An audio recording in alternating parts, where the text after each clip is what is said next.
Various properties of Fourier transform are already covered in the previous lecture. In this lecture, I am going to discuss about the convolution property of Fourier transform.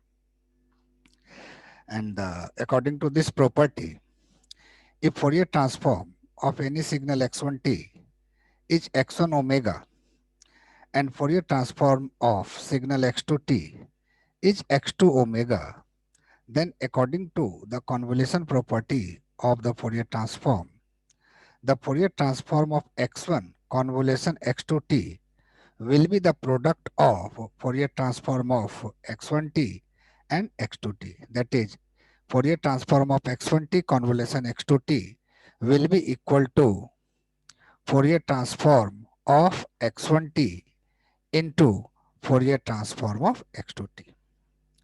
Now I am going to prove this statement. You already know about the convolution integral x1 convolution x2 means it is the integration from minus infinity to plus infinity x1 tau into x2 t minus tau d tau.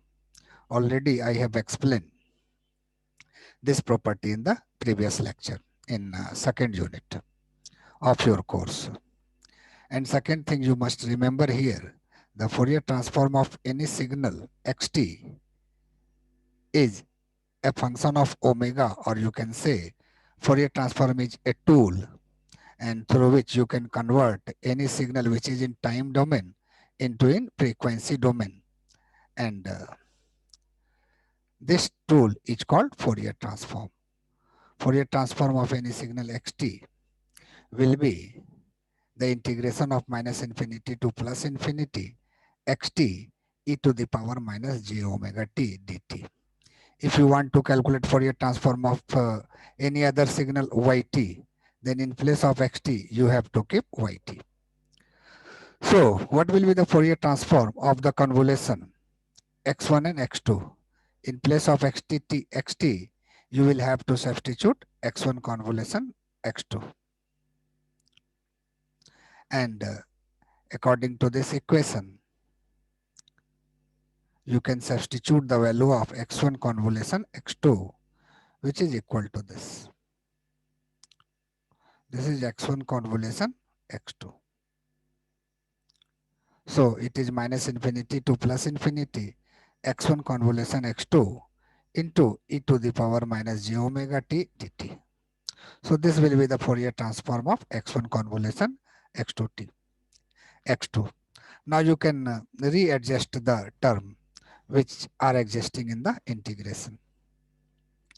So this is the Fourier transform of x1 convolution x2t. So now I am readjusting the terms which are existing in integral. This x1t, I am keeping this term here.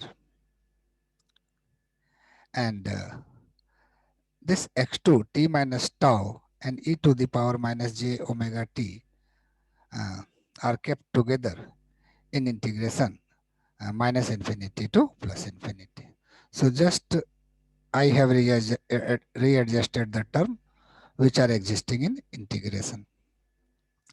Now you can see this is the Fourier transform.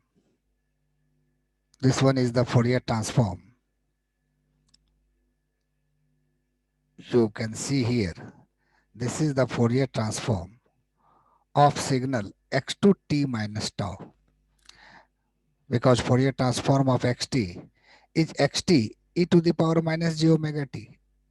And in this expression, in place of xt, here is x2 t minus tau e to the power minus j omega t dt. So this is a Fourier transform of xt minus tau. And as you know from the time shifting property, if Fourier transform of x1t is x1 omega, then according to time shifting property which I have discussed in the previous lecture, the Fourier transform of xt minus tau, this signal is shifted by tau. Its Fourier transform will change to x1 omega e to the power minus j omega t.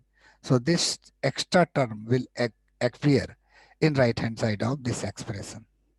So what will be the Fourier transform of this? The Fourier transform of this time shifted signal will be x2 omega e to the power minus j omega tau. This expression is existing here you can write this expression by using time shifting property of the Fourier transform. So in place of this integral minus infinity to plus infinity x2 t minus tau e to the power minus j omega t dt, you can write x2 omega e to the power minus j omega tau, and this tau will appear here. So you must remember this is due to the time shifting property of the Fourier transform. Now you are going to integrate entire expression with respect to tau. So x2 omega will be constant and will come outside the integral. And inside the integral, the term will be x1 tau e to the power minus j omega tau d tau. And this is a Fourier transform of x1 t. So in place of this integral, you can write x1 omega. In this way, you can see here that the Fourier transform of, if the Fourier transform of any two signals are known, then you can easily determine the Fourier transform of its convolution. In next video, I will explain the multiplication theory of Fourier transform.